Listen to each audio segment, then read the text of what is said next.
Bonjour à toutes et bonjour à tous.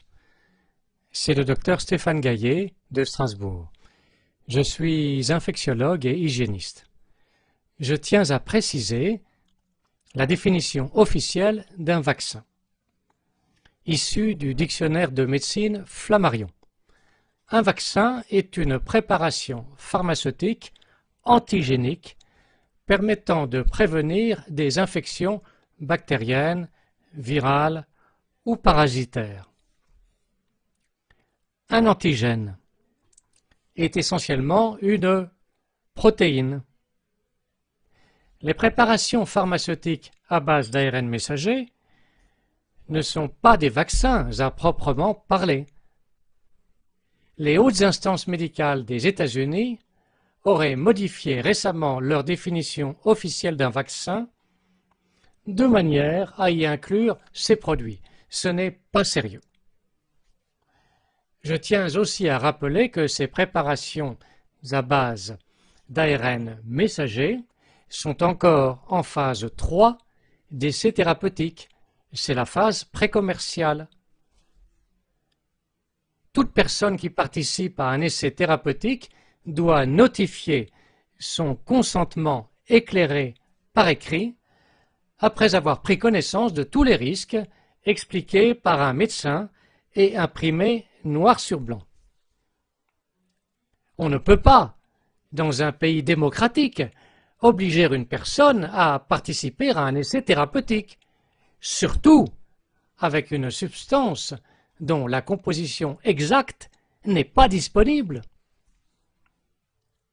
Qui plus est, le principal laboratoire pharmaceutique fournisseur de ces préparations injectables pour l'Union européenne a exigé des instances dirigeantes de l'UE qu'ils soient dégagés de toute responsabilité en cas de survenue d'effets indésirables, ce qui est ahurissant et même ignoble.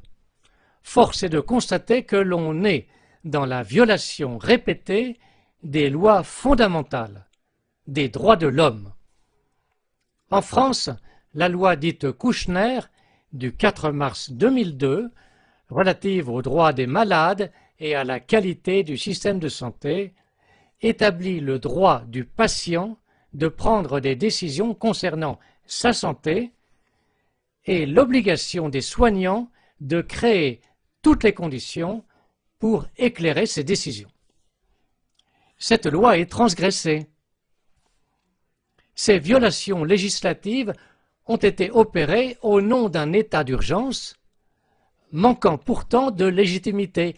Il n'y a pas eu de véritable pandémie, mais des épidémies multifocales et schématiquement synchrones, ce qui est très différent.